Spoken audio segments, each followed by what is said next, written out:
총선 사전투표 첫날 전국의 투표율은 역대 최고치를 기록했습니다. 충북의 투표율도 지난 총선과 대선보다 높았습니다.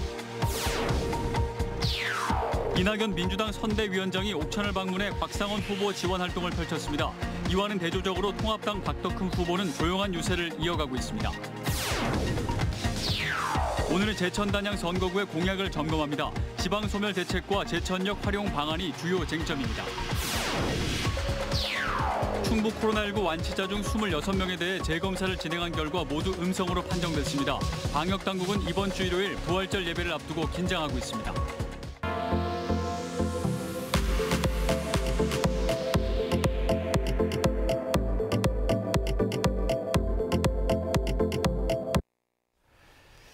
여러분 안녕하십니까. CJB 8시 뉴스 시작합니다. 코로나19로 투표율이 낮아질 거란 우려에도 사전투표 첫날 전국의 사전투표율은 12.14%로 역대 최고치를 기록했습니다. 충북 지역의 1차 사전투표율도 12.2%로 4년 전 총선과 비교해 6% 이상 높았습니다. 이태영 기자입니다. 이른 아침부터 충북도 내 154개 사전투표소에는 유권자들의 발길이 이어졌습니다. 첫 투표에 설렘을 느낀 어린 유권자부터 불편한 몸을 이끌고 어렵게 투표소로 나온 어르신까지 모두 소중한 한 표를 행사했습니다. 코로나 때문에 힘들어도 그래도 국회의원 선거 이제 사전투표를 해야 한다는 생각으로 나왔습니다. 저희 아이가 지금 첫 선거를 하니까 같이 가족끼리 참여하느라고 나왔어요. 코로나19로 인한 투표율 저하가 우려됐던 것과 달리 21대 총선의 사전투표 첫날 투표율은 역대 최고치를 기록했습니다. 충북 지역의 사전투표율은 12.2%로 4년 전 총선보다 2배 이상 높았고 지난 대선보다도 높았습니다. 지역별로는 보은과 괴산 순으로 높은 투표율을 보였고 청주 청원구와 흥덕구가 비교적 낮은 투표율을 나타냈습니다. 유권자 여러분들께서는 코로나19 감염증이 많이 두려우시더라도 선거관리위원회에서 여러 가지 조치를 많이 취해놨기 때문에 그런 점을 고려하셔서 마음의 두려움을 많이 좀 덜으시고 적극적으로 투표에 임해주셨으면 하는. 21대 총선의 사전투표는 내일도 오전 6시부터 오후 6시까지 실시됩니다. 예상을 훨씬 뛰어넘는 투표율에 각 정당과 후보들은 최종 선거 결과에 미칠 영향을 분석하며 촉각을 곤두세우고 있습니다. CJB 뉴스 이태현입니다. 한편 도내 상당수 기관장이 사전투표 첫날 일찌감치 투표를 마쳤습니다. 이시종 지사는 부인 김옥신 여사와 함께 오전 8시에 도청 대회실에 설치한 성안동 사전투표소를 들러 한 표를 행사했습니다. 김병호 교육감도 8시 40분경 청주교육지원청 대강당에 마련된 산남동 사전투표소를 찾아 투표를 마쳤고 한범동 청주시장을 비롯한 상당수 시장 군수들도 오전에 일찌감치 사전투표를 행사하며 투표 참여를 당부했습니다. 서울 종로에서 황교안 통합당 대표와 이른바 미니 대선을 치르고 있는 이낙연 민주당 선대위원장이 오늘 옥천을 깜짝 방문해 곽상원 후보 지원 활동을 벌였습니다. 반면 동남 4군에서 3선 도전에 나선 통합당 박덕흠 후보는 시종일관 조용한 유세로 대조를 이뤘습니다. 구준혜 기자입니다. 이낙연 전 총리가 더불어민주당 공동상임 선대위원장 자격으로 옥천을 찾았습니다. 유권자들의 요구에 함께 사진을 찍고 특유의 친근함으로 다가갑니다. 곽상원 동남 4군 후보와 같이 유세차에 올라 곽 후보의 팔을 치켜 세우며 지지를 호소합니다. 여러분의 미래와 옥천군의 미래를 위해서 곽상원 후보를 선택해 주심이 현명하다고 생각합니다. 민주당 신경민 의원은 한 달 만에 다시 찾아 지원 유세에 나섰고 코미디언 김미화 씨도 유세 현장에서 힘을 보탰습니다. 곽상원 후보는 당 안팎의 집중 지원 속에 지역구를 누비며 막판 표심 잡기에 집중하고 있습니다. 지금까지 선거 문화를 벗어나야 합니다. 새로운 정치를 열어야 합니다. 충북을 대표할 수 있는 정치인을 뽑아야 합니다. 제가 앞장서겠습니다. 미래통합당 박덕흠 후보는 이와는 대조적으로 시종일관 조용한 유세를 고집하고 있습니다. 대면 접촉을 최대한 자제하는 대신 방역 활동을 벌이면서 밑바닥 표심을 모으고 있습니다. 반드시 3선 국회의원이 돼 지역의 더 큰 발전을 이루겠다고 밝혔습니다. 힘 있는 중진 3선 의원이 되어서 우리 동남 4군의 지도를 확 바꾸겠습니다. 여러분들과 같이 함께 새 역사를 만들어 나가겠습니다. 총선까지 남은 기간은 단 5일.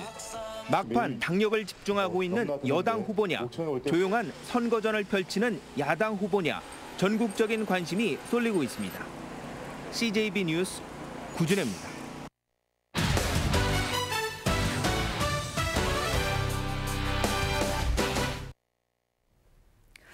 이번에는 우리 지역의 선거구별 공약과 쟁점을 점검하는 순서로 오늘은 제천 단양 선거구입니다. 인구 절벽과 지방 소멸 대책, 신설하는 제천역 활용 방안이 주요 쟁점인데 후보별로 해법은 차이를 보였습니다. 김기수 기자가 취재했습니다. 제천 단양 선거구는 도내에서 가장 치열한 접전을 벌일 것으로 예상되는 곳입니다. 지난 보궐선거에 이어 리턴 매치가 성사됐는데 지역 현안에 대한 후보들의 의견을 들어봤습니다. 인구 3만 명이 무너진 단양구는 인구 절벽으로 소멸 위기를 맞고 있습니다. 미래통합당 엄태영 후보는 기업 유치를 통한 일자리 창출을 해결책으로 제시했습니다. 대표 공약이 청년 일자리 창출이기 때문에 시장 시절에 해왔던 경험을 바탕으로 해서 양질의 기업을 유치해서 청년 일자리 창출, 나가서 인구 감소를 막는 그런 계획을 구상하고 있습니다. 이에 비해 더불어민주당 이우삼 후보는 특례군 지정을 통해 중앙정부 차원의 지원을 확대하는 것이 우선이라고 주장합니다. 신설하는 제천역 활용 방안에 대해선 수도권 전철 일부를 제천으로 연결해 접근성을 높이겠다고 말합니다. 원주를 거쳐서 강릉으로 가는 이 수도권 전철을 전부를 저희 제천 지역으로 오기는 참 힘듭니다만은 일정 부분 수도권 전철을 제천으로 연결을 시켜서 엄 후보는 제천역과 약초시장을 잇는 상권 조성으로 역세권 개발의 새로운 모델을 창출하겠다고 밝혔습니다. 한편 구도심 활성화에 대해선 두 후보 모두 음악과 영화 등 지역 문화를 기반으로 한 관광 인프라가 필요하다고 입을 모았습니다. CJB 뉴스 김기수입니다. 충북에서도 코로나19 완치자 가운데 2명이 다시 양성 판정을 받아 걱정이 많았는데 다행히 추가 확진자는 나오지 않았습니다. 코로나19에 대한 긴장감이 다소 느슨해진 가운데 이번 일요일 부활절 예배를 앞두고 방역당국은 크게 긴장하고 있습니다. 안정원 기자의 보도입니다. 충북에서 코로나19 확진자는 모두 45명, 이 가운데 30명이 완치 판정을 받고 퇴원했습니다. 그런데 전국적으로 완치자 가운데 재확진 사례가 나오자 도 방역당국도 28명을 대상으로 재검사를 실시했고 그제 2명이 재확진 판정을 받았습니다. 이 2명을 제외한 나머지 26명의 결과도 오늘 나왔는데 다행히도 모두 음성으로 판정됐습니다. 보건당국은 개인적 사정으로 검사가 미뤄진 나머지 2명에 대해서도 빠른 시일 내에 재검사를 실시하겠다고 밝혔습니다. 사전투표소도 코로나19 방역에 만전을 기했습니다. 투표소에 들어갈 때 열을 체크하고 일회용 위생장갑을 착용한 뒤 기표소에 들어갑니다. 방역당국은 오늘 투표 마감 후 다시 한번 투표소 소독을 실시해 내일 투표에 대비했습니다. 국내 추가 확진자 감소로 생활방역 전환이 거론되는 가운데 도 방역당국은 일요일 부활절 예배를 예의주시하고 있습니다. 기독교 연합회 차원의 부활절 예배는 취소됐지만 교회별로 현장 예배를 하는 곳이 많기 때문입니다. 충청북도 조사 결과 도내 전체 교회 2,075곳 중 61%가 부활절 현장 예배를 실시한다고 답했습니다. 우리 도에서는 코로나19 예방을 위하여 도시군 공무원이 교회를 직접 방문하여 감염병 예방 지침 준수 여부를 점검하도록 하겠습니다. 고강도 사회적 거리 두기가 생활 현장에서 많이 느슨해지고 있어 개인 위생 수칙을 철저히 준수하는 게 더욱 중요해졌습니다. CJB 뉴스 안정원입니다. 아파트처럼 객실을 분양해서 운영하는 호텔을 분양형 호텔이라고 합니다. 하지만 수익금 배분이 제대로 이루어지지 않아 갈등이 발생하는 곳이 많은데요. 청주에도 이런 문제로 한 건물에 두 호텔이 운영되며 분쟁이 끊이지 않는 곳이 있습니다. 무엇이 문제였는지 박원 기자, 진기훈 기자가 차례로 보도합니다. 제가 지금 서 있는 이곳은 청주 오송읍에 위치한 호텔입니다. 그런데 이렇게 상호가 다른 두 개의 호텔이 한 건물을 사용하고 있습니다. 쉽게 이해하기 어려운 이 상황을 어찌된 일인지 직접 알아봤습니다. 이 호텔의 최초 운영사는 지난 2015년 객실 분양금의 5%, 적게는 80만 원에서 많게는 100만 원이 넘는 수익금을 매달 지급한다며 투자자들을 모았습니다.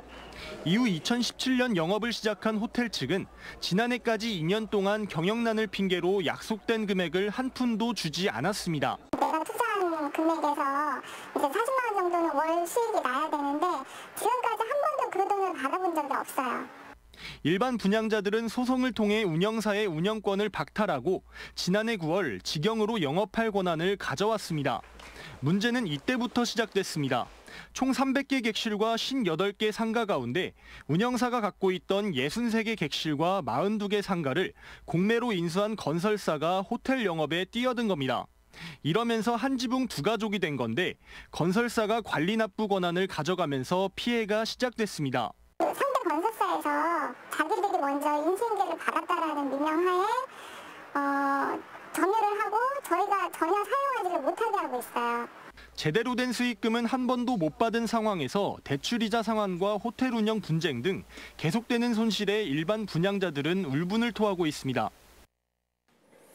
앞서 보신 것처럼 건설사 측이 운영하는 호텔에서 공용 부분에 대한 관리 권한을 선점하게 됐는데 문제는 이로 인해 일반 분양자들이 운영하는 호텔에서 영업방해 피해를 입고 있다고 주장합니다.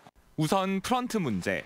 1층 공용 공간에 프런트를 설치했지만 건설사 측의 제재로 결국 5층 복도와 객실을 사용해야 했습니다. 영업 손실이 이어지자 결국 1층 상가를 임대해 프런트를 마련한 겁니다. 손님들이 올라올 수 있는 수단이 통제가 되다 보니 당일 매출이 눈에 확 띄게 줄었죠. 그 과정에 이제 인테리어 비용이나 용도 변경이나 등등 기타 발생 비용이 좀 상당했고 또 전기세와 수도세 등 각종 관리비의 세세한 내역이 공개되지 않고 관리비라든지 이런 게 수긍이 안 되기 때문에 돈을 줄 수가 없어가지고 관리비 총액이 한 8천만 원 가까이 되는 금액을 3월에 갑자기 내지 않는다고 냉난방을 끊었어요. 시설을 관리하는 방제실 운영권도 건설사 측 호텔이 갖고 있어 일반 분양자들은 소유한 객실의 시설이 파손돼도 수리조차 못하고 있습니다. 너무 심한 데는 저희가 이제 안 팔고 있거든요. 10개가 뭐예요. 콘센트까지 하면 거의 한 20개 달라요. 이에 대해 건설사 측은 관리비를 자신들이 납부하고 면적별 배분을 하기로 합의했다는 입장입니다. 즉 관리비 납부 주체가 자신들이어서 공용시설과 방제실 등에 대한 관리 권한도 자신들에게 있다는 겁니다. 일반 분양자 측에서 관리비를 낸다면 관리 권한을 넘길 의사도 있고 관리비 내역도 공개하겠다고 밝혔습니다. 하지만 일반 분양자들은 엄연히 공용시설은 공동관리단을 통해 같이 운영해야 한다며 모든 권한을 건설사 측이 가져가는 건 부당하다는 입장입니다. 우리를 빨리 내보내려고 이런 노력을 좀 많이 해놓은 것 같이 보여요. 좀 돌려서 좀 영업 방해를 좀 넣는가. 현재 일반 분양자 측은 공용시설 관리 권한을 확보하기 위해 소송을 준비하는 가운데 한 지붕 두 가족 호텔의 갈등은 계속될 걸로 보입니다. CJB 뉴스 진기훈입니다. 충북교육청은 4.3 초유의 온라인 계약에 따라 교원들의 안정적인 원격 수업 준비를 위해 한 달 동안 온라인 수업 집중의 달을 운영한다고 밝혔습니다. 온라인 수업 집중의 달은 도내 모든 학교를 대상으로 다음 달 5일까지 진행되며 이 기간 동안 공문 발송을 자제하고 교사를 대상으로 하는 외부 연수와 출장 요청 등은 부득이한 경우를 제외하고는 금지됩니다. 충북지방 중소벤처기업청은 종이 온누리 상품권 할인율을 5%에서 10%로 구매 한도는 월 50만 원에서 100만 원으로 상향한다고 밝혔습니다. 이번 조치는 코로나19로 침체된 소비 활성화를 위한 것으로 10% 할인율은 5천억 원이 소진될 때까지 적용되며 오는 20일부터 시행됩니다. 음성군의 지역화폐인 음성행복페이가 출시 2달도 안 돼 올해 목표 발행액인 30억 원 판매를 돌파했습니다.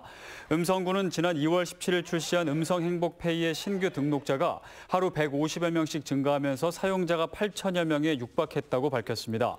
음성행복페이는 10%의 캐시백 인센티브가 적용된 지역화폐로 음성군에서만 사용할 수 있습니다. 오늘 오후 1시 30분쯤 청주 영덕 고속도로 상행선 문의교 인근에서 화물차가 갓길에 정차했던 트레일러를 들이받았습니다. 이 사고로 화물차가 전도되면서 화물차 운전자 62살 A씨가 중상을 입고 병원으로 옮겨졌습니다.